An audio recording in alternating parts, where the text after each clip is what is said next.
নমস্কার, যুক্তি তর্ক সঙ্গে অর্কয়ে আপনাদের স্বাগত। আপনাদের সঙ্গে আমি অর্কপ্রভ সরকার। দেখুন, বাংলাদেশ নিয়ে আজকে আমার প্রতিবেদন নয়, কিন্তু প্রতিবেদনের শুরুতে বাংলাদেশের একটা ঘটনার উল্লেখ না করে পাচ্ছি না। অত্যন্ত হৃদয় বিদারক। একদম খাস রাজধানী ঢাকা শহরে ডক্টর সলিমুল্লাহ খান মেডিকেল কলেজের সামনে লালচাঁদ ওরফে সোহাগ, হিন্দু, তাকে নির্মমভাবে পিটিয়ে খুন করেছে মব, দুষ্কৃতীরা। এবং খুন করার পর মৃতদেহকে ঘিরে তারা উল্লাস প্রকাশ করেছে। লালচাঁদ ওরফে সোহাগ ঢাকার রজনী বোস লেনে পুরনো আসবাবপত্রের ব্যবসা করতেন, সম্পন্ন ব্যবসায়ী। তার কাছ থেকে চাঁদা চেয়েছিল দুষ্কৃতীরা। এই দুষ্কৃতীদের রাজনৈতিক পরিচয় আছে, এরা বিএনপি, কেউ ছাত্রদল, কেউ যুবদল, কেউ বিএনপির কোন স্বেচ্ছাসেবী সংগঠনের সঙ্গে যুক্ত। মানে খোদ ঢাকা শহরে দিনে দুপুরে পিটিয়ে খুন করা হলো একজন হিন্দুকে, আর জঙ্গি ইউনূসের অন্তর্বর্তী সরকার চেয়ে চেয়ে দেখলো কোথায় গেল সেনা, কোথায় গেল বাংলাদেশের পুলিশ। আমরা বলি না সন্ত্রাসের দেশ বাংলাদেশ, প্রমাণ হলো তো। ঢাকা শহরে প্রকাশ্য দিবালোকে যদি এই ঘটনা ঘটে, তাহলে বাংলাদেশের 64 জেলার বিভিন্ন অঞ্চলে মববাজি, চাঁদাবাজি কোন পর্যায়ে পৌঁছেছে সেটা আপনারা সহজেই অনুমান করতে পারেন। ত্রাসের রাজত্ব কায়েম করেছে বিএনপি, বৈষম্য বিরোধী ছাত্রদের দল, জাতীয় নাগরিক পার্টি। আর আন্তর্জাতিক খ্যাতি সম্পন্ন বাটপার ইউনূস, তার রাজাকার সহযোগীরা চেয়ে চেয়ে দেখছে আর মিথ্যে ন্যারেটিভ তৈরি করছে। সত্যের তো একটা সীমা আছে। সনাতনীরা বাংলাদেশে আগেও আক্রান্ত হয়েছেন, কিন্তু এখন যে ঘটনাগুলো ঘটছে সত্যের সব সীমা কিন্তু পার হয়ে যাচ্ছে। ভারত সরকারের কাছে আমাদের অনুরোধ, কার্যকরী পদক্ষেপ নিন। শুধুমাত্র কূটনৈতিক আলাপ আলোচনার মাধ্যমে এই জঙ্গি রাষ্ট্রকে শিক্ষা দেয়া যাবে না। এদের ভাতে মারতে হবে, প্রয়োজনে আরো কঠোর পদক্ষেপ করতে হবে। এখনো এপার বাংলার কিছু আঁতেল বাংলাদেশের অভিনেতা অভিনেত্রীদের সঙ্গে ক্যামেরার সামনে পোজ দিচ্ছেন। লজ্জা করে না? নির্লজ্জ দোকান কাটা সব ভণ্ড সেকুলার। হিন্দুরা আক্রান্ত হচ্ছে, হিন্দু ব্যবসায়ীকে পিটিয়ে খুন করা হচ্ছে, সনাতনীদের মন্দির ভেঙে দেয়া হচ্ছে। অন্তর্বর্তী সরকারে কোনো সনাতনী উপদেষ্টা নেই। আর আমরা কি দেখব? চেয়ে চেয়ে দেখব বাংলাদেশ হিন্দু শূন্য হবে, সেটা দেখব, আর এখানে ধর্মনিরপেক্ষতার ধ্বজা ওড়াবো? ধিক। মানে এই খবরটা জানার পরে ভিতরে ভিতরে একটা অস্থিরতা তৈরি হয়েছে। একটা সভ্য দেশে এরকম হতে পারে? আমরা আফগানিস্তানে তালিবান জমানায় এরকম দেখেছি, প্রকাশ্যে ঝুলিয়ে শাস্তি দিচ্ছে, কিন্তু তালিবান জমানাকেও এরা হার মানিয়ে দিচ্ছে। ভারত সরকার কঠোর পদক্ষেপ করুক। শুধু ট্রান্সশিপমেন্ট বাতিল, শুধু বাংলাদেশ থেকে পাট স্থলবন্দর দিয়ে ঢুকবে না, এটা করলে হবে না। আরো কঠোর কার্যকরী পদক্ষেপ নিতে হবে।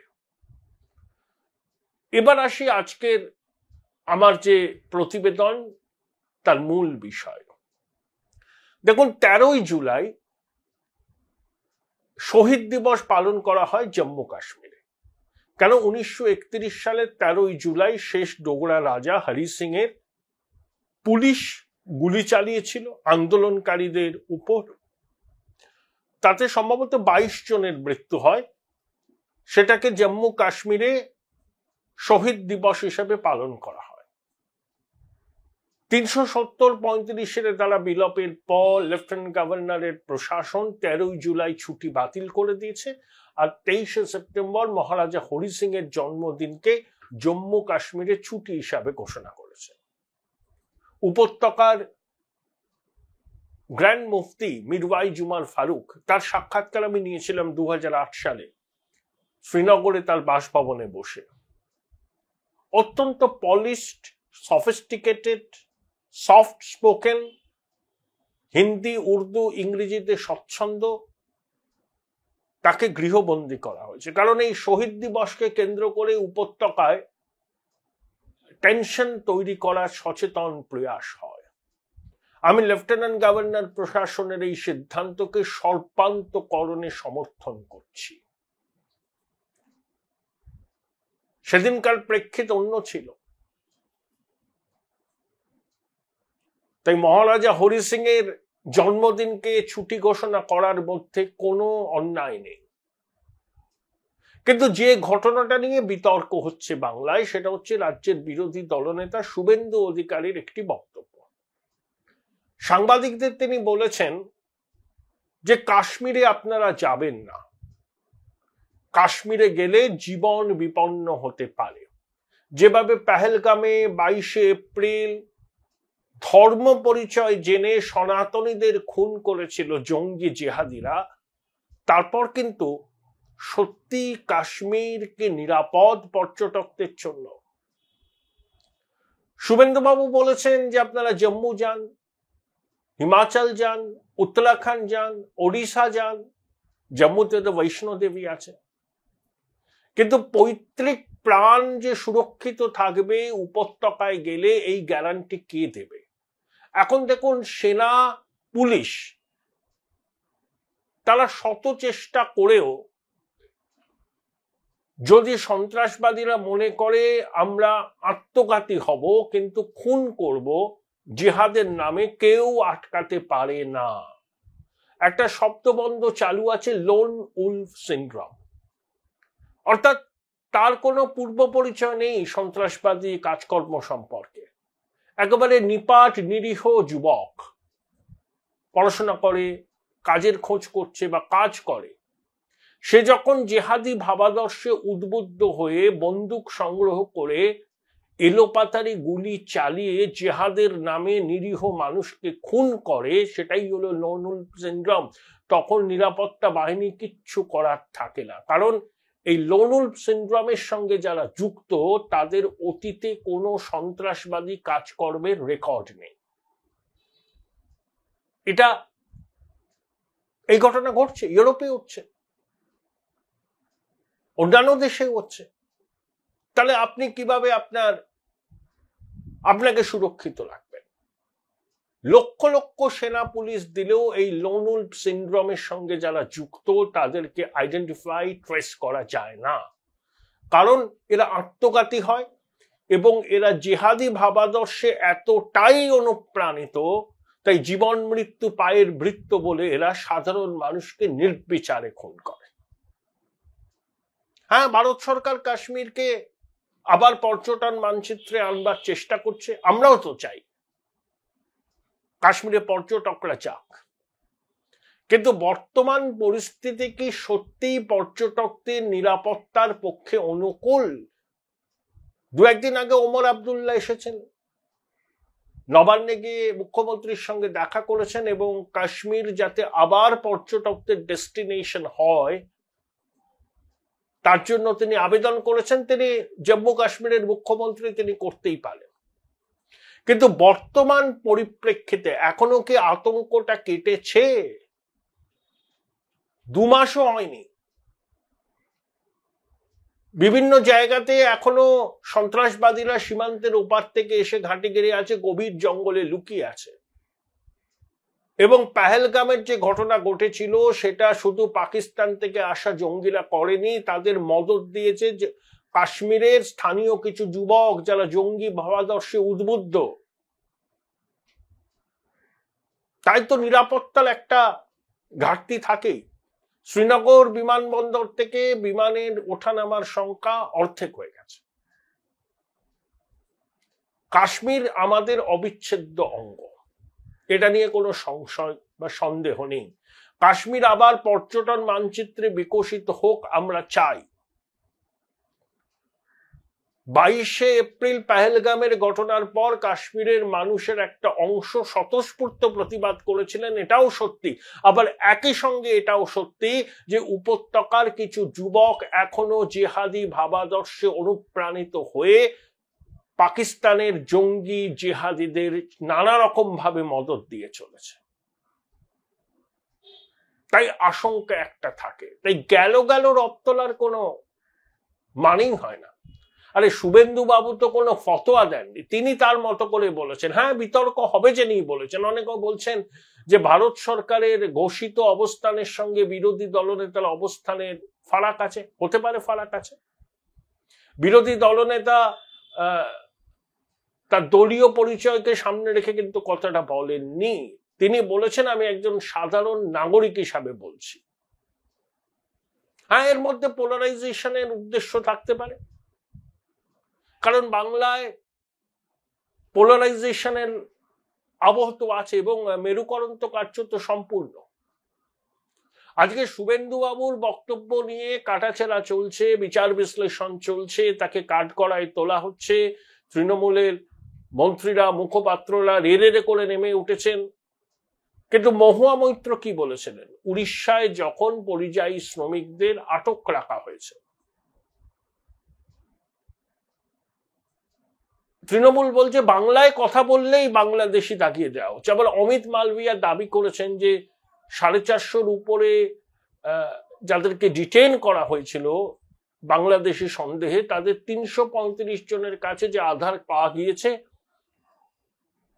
সেই মানে জাল আধার, মানে মোদ্দা কথা, এটা অমিত মালভিয়ার দাবি, সত্য মিথ্যা জানি না। তা এই প্রেক্ষিতে মহুয়া মৈত্র কি বলেছেন? যে আপনারা যদি এরকম করেন উড়িষ্যা সরকারকে, তাহলে বাংলার পর্যটকরা উড়িষ্যায় যাবেন না। তাহলে শুভেন্দু বাবু যদি কাশ্মীর মানে ভ্যালিকে অ্যাভয়েড করতে বাঙালিদের বলেন, হিন্দু বাঙালিদের, তাহলে মহুয়া মৈত্র তো একই কথা বলেছেন, আমাদের পড়শি উড়িষ্যায় বাঙালি পর্যটকরা যাবেন না যদি এই ধরনের ঘটনা উড়িষ্যায় চলতে থাকে। তাহলে তৃণমূলের উচিত যদি সমালোচনা করতেই হয় দুজনকে একই বন্ধনীতে রেখে সমালোচনা করুন। মহুয়া মৈত্রের স্বামী পিনাকি মিশ্র উড়িষ্যার একজন দাপুটে নেতা, সাংসদ ছিলেন বিজেপির, বিশিষ্ট আইনজীবী, রঙ্গনাথ মিশ্রর পরিবারের সদস্য। তাহলে মহুয়া মৈত্র এসব বললেন, তার যদি কোনো উদ্বেগ থাকতো তিনি পিনাকি মিশ্রকে বলতে পারতেন যে বিষয়টাকে টেক আপ করার জন্য, কিন্তু তিনি সস্তা জনপ্রিয়তা করাবার জন্য, হাততালি করাবার জন্য এই কথাগুলো বলেছেন যে তৃণমূলের ইকোসিস্টেমে তাকে ধন্য ধন্য করবে। শুভেন্দু বাবুর বক্তব্যকে নিয়ে যারা কাটাছেড়া করছেন তাদের একই রকম ভাবে মহুয়া মৈত্রের বক্তব্যকেও নিন্দা করতে হয়। তারা কি সেটা করছেন? করছেন না। এখানেই দ্বিচারিতা। দেখুন, ভারতবর্ষের 200টা জেলায় না জনবিন্যাস পাল্টে গেছে, ডেমোগ্রাফি চেঞ্জ হয়েছে। কুচবিহারে হয়েছে, কলকাতাতে হয়েছে, পশ্চিম মেদিনীপুরে হয়েছে, পশ্চিমবাংলার এরকম 7টা জেলা আছে। জনসংখ্যা বেড়েছে এবং জনবিন্যাস বদলে গেছে। তাহলে এই জনবিন্যাস রাতারাতি বদলালো কিভাবে? সীমান্তবর্তী জেলাগুলোতে জনবিন্যাস বদলাবার কারণটা কি? অভিযোগ অবৈধ অনুপ্রবেশ। বামেরাও বাংলাদেশি অনুপ্রবেশকারীদের ভোটার কার্ড পাইয়ে দিত, পরিচয়পত্র পাইয়ে দিত, রেশন কার্ড পাইয়ে দিত এবং তারা বামেদের ভোট ব্যাংক হিসাবে সুবিদিত ছিল। মমতা বন্দ্যোপাধ্যায় যখন বিরোধী নেত্রী, যখন তিনি একমাত্র সাংসদ তৃণমূলে, সোমনাথ চট্টোপাধ্যায় স্পিকার, অনুপ্রবেশ নিয়ে সংসদের মধ্যে তিনি কি বলেছিলেন? কাগজ ছুঁড়েছিলেন, আমরা ভুলে গেছি। সেই অনুপ্রবেশের সমস্যাটা এখন এমন পর্যায়ে পৌঁছেছে যখন পদক্ষেপ না করলে সমূহ বিপদ, জনবিন্যাস বদলে যাবে। পরিযায়ী শ্রমিক মাত্রই বাংলাদেশি নয়, আবার বাংলাদেশিরাও প্রচুর পরিমাণে পরিযায়ী শ্রমিক হিসাবে এ রাজ্য থেকে অন্যান্য রাজ্যে কাজের সূত্রে গেছেন, এটাও সত্যি। প্রপোর্শনটা ঠিক কত সেটা প্রশাসন বলতে পারবে, কিন্তু যে ন্যারেটিভ রাজ্যের শাসক দল তৈরি করছে, বাংলা ভাষায় কথা বললেই নাকি বিজেপি শাসিত রাজ্যে বাংলাদেশি হিসাবে দেখে দেওয়া হচ্ছে, ব্যাপারটা কিন্তু তা নয়। বহু বাংলাভাষী ছেলে মেয়ে বাইরের রাজ্যে কাজ করে, বিজেপি শাসিত রাজ্যে কাজ করে, তারা কিন্তু কোনো রকম বৈষম্যের মুখে পড়ে না।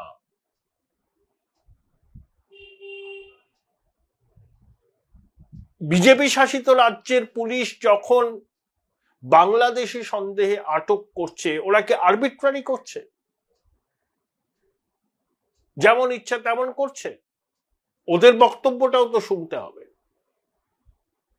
এবং আমরা একটা জিনিস চাই, দেখুন, বাংলা ভাষায় কথা বললে অন্য রাজ্যে গেলে নিগ্রহের শিকার হবে, এটা কেউ মানতে পারবে না, কোনো বাঙালি মানতে পারবে না। আবার বাংলাদেশি অনুপ্রবেশকারীরাও এই জনারণ্যে হারিয়ে গিয়ে মিশে গিয়ে যদি নিজেদের ভারতীয় বলে পরিচয় দিতে চেষ্টা করেন, যে কোনোভাবে কিছু পরিচয়পত্র জোগাড় করে ভোটাধিকারও পেয়ে যান, তাদেরকে চিহ্নিত করে তাদের যথাস্থানে ফেরত দিতে হবে। এ তো জিরো টলারেন্স। ধরুন যারা পরিযায়ী শ্রমিক, তার মধ্যে যদি বাংলাদেশি থাকে, তাহলে আমাদের দেশের যারা নাগরিক, যারা কর্মক্ষম, তাদের কাজের সুযোগ তো কমছে। Join Indian Institute of Hotel Management now. Right choice, right decision. অনর্থক একটা কি বলবো মাস হিস্টেরিয়া ক্রিয়েট করার তো কোনো মানে নেই। সমস্যাটার গভীরে যেতে হবে। এখনো পর্যন্ত কতজনকে আটক করেছে বাংলাদেশি সন্দেহে? সংখ্যাটা হাজারও নয়, তাতেই গেল রব। অন্য রাজ্যের পুলিশ যখন আটক করছে, জিজ্ঞাসাবাদ করছে, ডকুমেন্ট ভেরিফিকেশন করছে, তারা কি একেবারেই খামোখা করছে? তাদের কাছে কি কোনো ইনপুট নেই? এ রাজ্যের প্রশাসন তাদের কাউন্টারপার্টদের সাথে কথা বলুক। অনর্থক এই জিগিরটা তোলা হচ্ছে কেন যে বাংলা ভাষায় কথা বললেই বিজেপি শাসিত রাজ্যে বাংলাদেশি বলে দাগিয়ে দেওয়া হচ্ছে? লক্ষ লক্ষ বাঙালি ছেলে মেয়ে বিজেপি শাসিত রাজ্যে বা ভারতবর্ষের অন্যান্য রাজ্যে কাজ করে, অনেকে পড়াশোনা করে, সবাইকে বাংলাদেশি বলে দাগিয়ে দেওয়া হচ্ছে। এত সরলীকরণ, উত্তেজনা ছড়ানো হচ্ছে। বিষয়টার গভীরে যাওয়ার কোনো প্রয়োজন নেই। শুধু সস্তা ভোটের রাজনীতি করার জন্য এই ন্যারেটিভ গুলো তৈরি করা হচ্ছে। কেন্দ্র সরকারের রিপোর্ট কি বলছে? 200টা জেলায় জনবিন্যাসের বদল হয়েছে ভারতবর্ষে, এবং পশ্চিমবঙ্গের সীমান্ত লাগোয়া জেলাগুলোতে যে জনবিন্যাসের পরিবর্তন হয়েছে সেটা তো আর কোনো গোপন তথ্য নয়, এটা তো দিনের আলোর মতো পরিষ্কার। এই সহজ সত্যটা মানতে রাজ্যের শাসক কুলের এত অসুবিধাটা কোথায়? এটাই তো প্রশ্ন। দেখুন, যে থরো রিভিশন হবে ভোটার তালিকায়, সুপ্রিম কোর্ট তাদের কোনো নিষেধাজ্ঞা দেয়নি, স্থগিতাদেশ দেয়নি। আধার কার্ড, রেশন কার্ড, ভোটার কার্ডকে পরিচয়পত্র হিসাবে মান্যতা দিতে নির্বাচন কমিশনকে বলেছে। বিহারের এই ইন্টেন্সিভ রিভিশন শেষ হলে পশ্চিমবঙ্গে হবে, সারা ভারতবর্ষে হবে। 2002 সালে শেষবার যখন এই বাংলায় হয় 27 লক্ষ ভুয়ো ভোটার বাদ গিয়েছিল। এবারও হোক। একজন প্রকৃত নাগরিক যার ভোটাধিকার আছে তার নাম যেন বাদ না যায়, কিন্তু অবৈধ অনুপ্রবেশকারী বাংলাদেশি রোহিঙ্গাদের একটি নামও যেন ভোটার তালিকায় না থাকে। এটা তো আমাদের সবার দাবি। আশা করি শাসক দলেরও দাবি হওয়া উচিত যে নির্ভুল ভোটার তালিকার মাধ্যমে ভোট হবে। হতে দিন।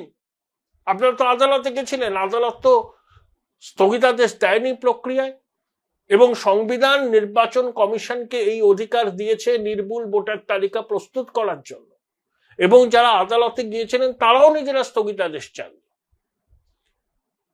এইসব আজব ফিগার কেন দেওয়া হচ্ছে? 2 কোটি মানুষের ভোটাধিকার বাদ যাবে। নির্বাচন কমিশন তো বলছে এখনো তো 25শে জুলাই আসতে দেরি আছে, যে 65% মানুষ নথি জমা দিয়েছেন। মানুষ সহযোগিতা করতে রাজি, আর রাজনৈতিক দলগুলো জলটা ঘোলা করছেন। এখানেই তো প্রশ্ন। আর পশ্চিমবঙ্গে ভোটার তালিকায় বিস্তর গরমিল আছে, সেগুলো সামনে আসা প্রয়োজন। কোন কোন কেন্দ্রে হঠাৎ করে ভোটারদের সংখ্যা বেড়ে গেছে কয়েকদিনের মধ্যে। কিভাবে হলো? কিভাবে এই নামগুলো তালিকায় ঢুকলো? কি পরিচয়পত্র দাখিল করে তারা ভোটার তালিকায় নাম তুলেছেন? আর একবার হোক না ছানবিন, তাহলে দুধ কা দুধ, পানি কা পানি বেরিয়ে আসবে। যদি ভোটার তালিকা নির্ভুল হয় কারোর কিছু বলার নেই, কিন্তু যদি ভোটার তালিকায় অনেক গলদ থাকে, যদি কয়েক লক্ষ ভুয়ো ভোটারের নাম তালিকায় ঢোকানো হয়, তাহলে তো সেই তালিকাকে ঠিক করতে হবে, সংশোধন করতে হবে, নির্ভুল তালিকা প্রকাশ করতে হবে। এত গেল রব কেন? সবটাই ভোট ব্যাংকের রাজনীতি।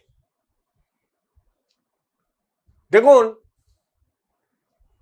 এই আমাদের শাসক তারা মুসলমানদের রক্ষাকর্তা হিসাবে দাবি করে। এই নির্বাচন আসছে, দেখবেন মাননীয়া সহ সবাই মুসলমান ভাই বোনদের বলবেন, আমি তোমাদের রক্ষা করছি, আমরা রক্ষা করছি, বিজেপি আসে এনআরসি করবে, তোমাদের ডিটেনশন ক্যাম্পে রাখবে, ইত্যাদি ইত্যাদি। কিন্তু বাস্তবে কি দেখছেন? রাজ্যে যে খুনটুন গুলো হচ্ছে রাজনৈতিক কারণে, এলাকা দখলের জন্য, তোলার বকরার জন্য, তাতে বেশিরভাগ মুসলমান মারা যাচ্ছে, খুন হচ্ছে মুসলমানরা এবং খুন করছে মুসলমানরা। ভাঙড় বলুন, মালদা বলুন, সিদ্দিকুল্লার উপর হামলা বলুন, সব জায়গায় মুসলমানরা যুক্ত।